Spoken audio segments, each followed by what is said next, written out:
नमस्कार दोस्तों, उम्मीद है आप लोग अच्छे से होंगे। अगर आप इस चैनल पर नए हैं तो कृपया इस चैनल को सब्सक्राइब कर दें, बेल आइकन नोटिफिकेशन पर क्लिक कर दें और वीडियो को लाइक एंड शेयर जरूर कर दें ताकि समय समय पर आपके समक्ष और भी बेहतरीन वीडियोस बनाने का हमें मौका मिलता रहे। दोस्तों, माननीय सुप्रीम कोर्ट ने 9 अगस्त 2023 को कुछ जजमेंट्स प्रोनाउंस किया, जिसमें से एक है सिविल अपील 3142 ऑफ 2010, जिसमें government of Kerala and another जो अपीलेंट्स है वर्सेस रिस्पोंडेंट्स है। तो यहाँ पर इस जजमेंट में हम ये एडवर्स पोजेशन से रिलेटेड एक जजमेंट है जिसमें अपीलेंट्स को जो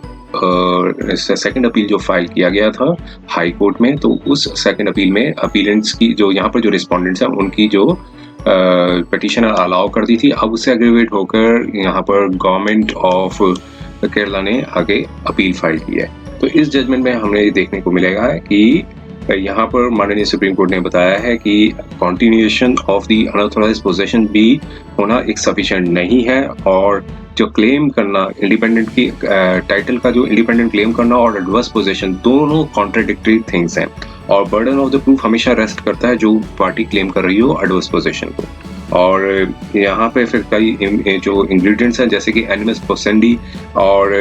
जब भी क्लेम किया जाता है तो एडवर्स पोजेशन चाहे तहसीलदार के सामने अगर क्लेम किया जा रहा है तो एडवर्स पोजेशन जो है की जो प्ली है वो रखनी पड़ती है। बाद में सब्सिक्वेंटली प्रोसीडिंग्स में आप डाल नहीं सकते हैं एडवर्स पोजेशन की। तो यहाँ पर इस जजमेंट में ये सारी इंग्रेडिएंट्स हमको देखने को मिलेंगे। तो ये 32 पेज की जजमेंट है। तो आइए थोड़ा सा फैक्ट्स को समझ लेते हैं हुआ क्या था।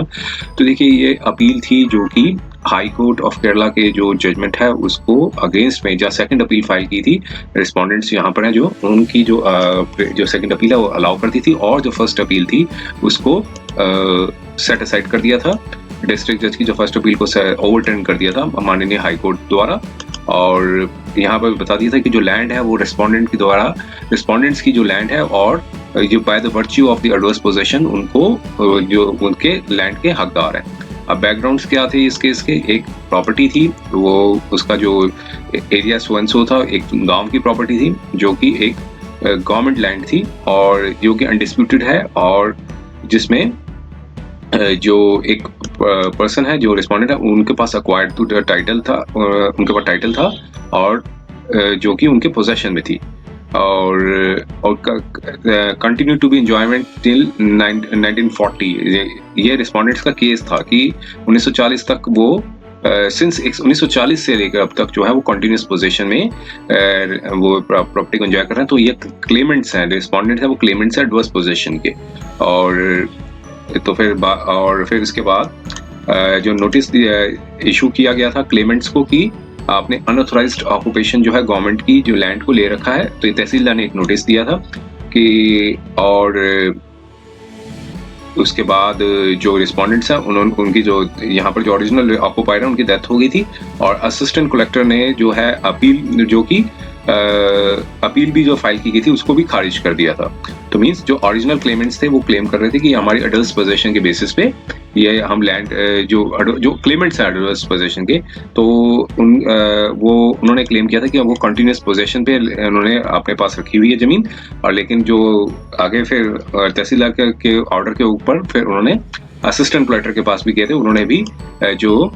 ऑर्डर जो अपील फाइल की गई थी ऑर्डर के तहसीलदार की उसको भी खारिज कर दिया था। अब फिर उसके बाद जो लीगल रिप्रेजेंटेटिव्स थे क्लेमेंट्स के जो कि यहाँ पर रिस्पोंडेंट्स हैं, उन्होंने एक सूट फॉर इंजंक्शन फाइल किया था। यहाँ पर देखिए सिर्फ suit for the injunction he file किया था, और यहाँ पर एडवर्स पोजीशन उन्होंने क्लेम नहीं किया था। और जो कोर्ट थी, कोर्ट ऑफ मुंसिफ थी, उन्होंने 1987 में जो ऑर्डर दिया था, जजमेंट दिया था कि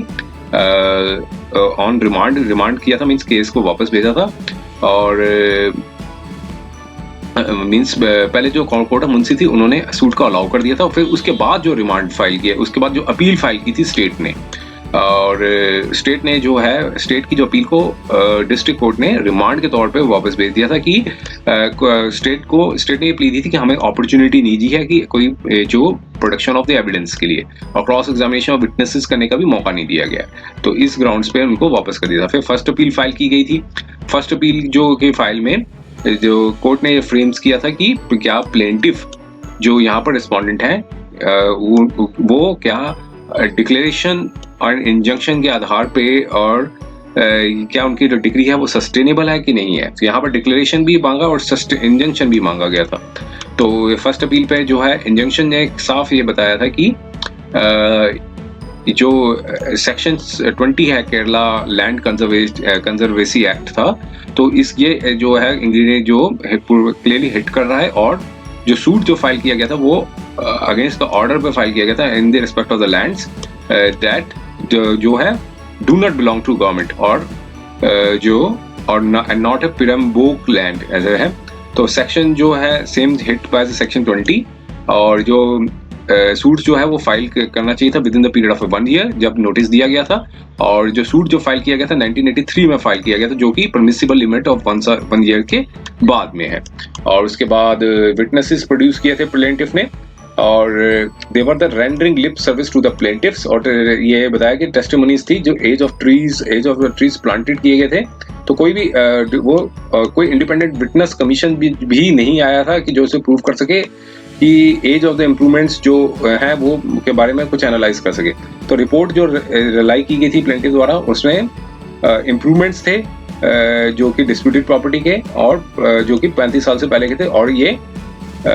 मींस सारे जो है ये फर्स्ट अपील से कंटेंट्स हैं वो बताए गए हैं कि फर्स्ट अपील के। और फिर उसके बाद जो फर्स्ट अपील में जो था ऑर्डर था वो रिस्पोंडेंट के अगेंस्ट में गया था, रिस्पोंडेंट ने फिर आगे सेकंड अपील फाइल की थी, और सेकंड अपील में जो था वो रिस्पोंडेंट के फेवर में गया था। और अब गवर्नमेंट थी, और गवर्नमेंट ने आगे जो स्पेशल लीव थी वो फाइल की थी। और यहाँ पर कोर्ट ने यहाँ पर देखा कि जो कोर्ट को एग्जामिन करना था 2 एंगल्स पे, कि क्या जो जजमेंट थी सेकंड अपील की वो सेकंड अपील मेंटेनेबल है कि नहीं, क्योंकि यहाँ ये इशू उठाया कि सिर्फ सब्सटेंशियल क्वेश्चन ऑफ लॉ होना जरूरी है। कोर्ट ने ओवरटर्न कर दिया था फर्स्ट अपील को, गवर्नमेंट के अगेंस्ट में दिया था ऑर्डर। तो यहाँ पर कोर्ट ने पहले एनालाइज किया कि रिस्पोंडेंट जो है वो साथ में दूसरा इशू उठाया था कि रिस्पोंडेंट जो है क्या वो रिलीफ और एडवर्स पोजीशन ले सकते हैं कि नहीं ले सकते, और या फिर वो बैरिड है by the Kerala land conservancy act का। तो ये एक्ट से कुछ इंग्रेडिएंट्स हैं वो बताए गए हैं। और आइए हम थोड़ा सा आगे बढ़ते हैं थोड़ा सा, और जो लीगल इश्यूज हैं उस पर हम चलते हैं थोड़ा सा। और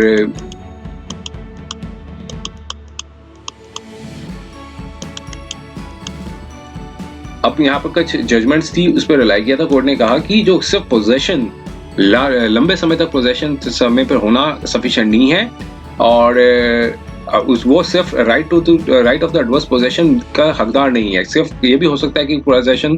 कुछ टाइम के लिए ली गई हो और लेसर ने फिर आगे लेसी को दिया हो, लेसर ने आगे इन्वोक ना किया पोजेशन, तो एडवर्स पोजेशन का मतलब वो के लिए वो जो प्रोविजन है वो ट्रैक नहीं होंगे, अगर सिर्फ आपने इलीगल पोजेशन ले रखी है। तो इसकी ये दोनों जो बातें बताई गई हैं वो टोटली कॉन्ट्रेरी हैं। ये ऐसा एक उन्होंने आगे कुछ जजमेंट्स थी उस सब पे रिलाई किया, काफी लेंथी जजमेंट है ये। और देखिए यहाँ पर बताया कि क्लेम्स ऑफ इंडिपेंडेंट टाइटल और एडवर्स पोजेशन जो है वो दोनों कॉन्ट्राडिक्टरी प्लीज है। यहाँ पर अगर आप इंडिपेंडेंट टाइटल क्लेम कर रहे हैं साथ में एडवर्स पोजेशन भी ले रहे हैं तो दोनों कॉन्ट्राडिक्टरी थिंग्स हैं, ये कोर्ट ने बताया। और इसके बाद फिर देखिए ये बताया कि जो बर्डन ऑफ प्रूफ्स है वो हमेशा एडवर्स पोजेशन का उस पर लाई करता है जो क्लेम कर रहा है एडवर्स पोजेशन का। अब कोर्ट ने फिर आगे देखा कि ये क्या ये सक्सीड हो रहे हैं कि नहीं हो रहे हैं, तो उसके लिए साथ में इस चीज बताई कि एनिमस पसंदी भी का भी होना जरूरी है, कि उसमें कि इंटेंशन ऑफ द जो प्रॉपर्टी है वो उसके क्लेमेंट के पास जो पोजेशन है वो उसके वाकई हकदार है कि नहीं है। तो इसके लिए enjoyment of the disputed property clear होनी चाहिए, कंटिन्यूस होनी चाहिए, और hostile possession should be have been established by the way of the cognate evidence। तो एविडेंस होने जरूरी है और एनिमस पोसेंडी भी जरूरी है। और अब यहाँ पर कोर्ट ने कहा कि हम ये देखते हैं कि रिक्वायरमेंट्स जो है इस प्रेजेंट केस में हो रही है कि नहीं हो रही है। तो सारे फिर चीजों को एनालाइज करने के बाद यहाँ पर बताया कि जो एविडेंसेस आए थे तो वो काफी एविडेंसेस में कोई कॉजनेट एविडेंस था वो नहीं उन्होंने कैलकुलेट की, मतलब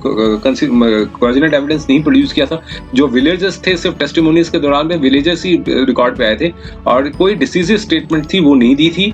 और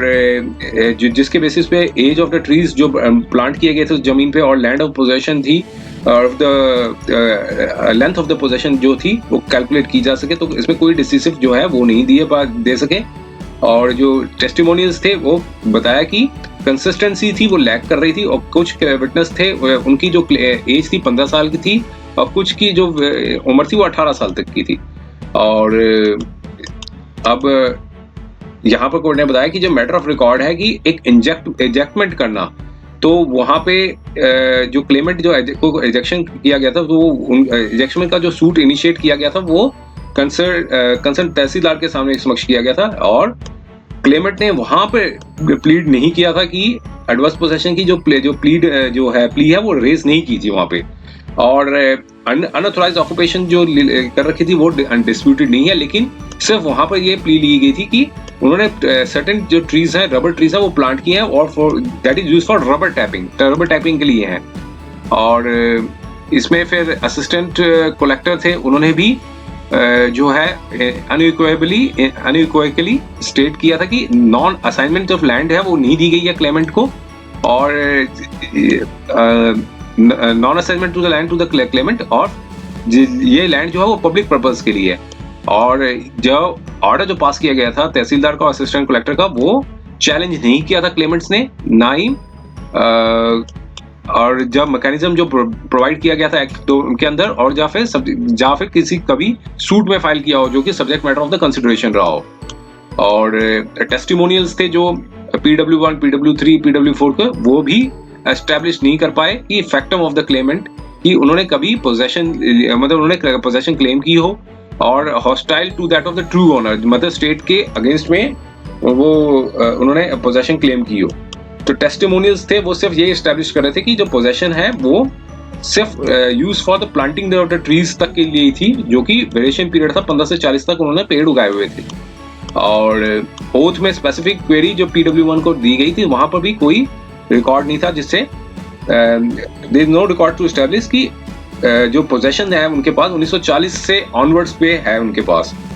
there is a categorically denial किया गया था उनकी टेस्टिमोनीज में। और फाइंडिंग्स जो रिकॉर्ड की गई है यहाँ पर, कोर्ट ने कहा कि वो हाई कोर्ट ने जो फाइंडिंग्स रिकॉर्ड की है, विटनेसेस थे जो पर्टिकुलर PW1 टू PW5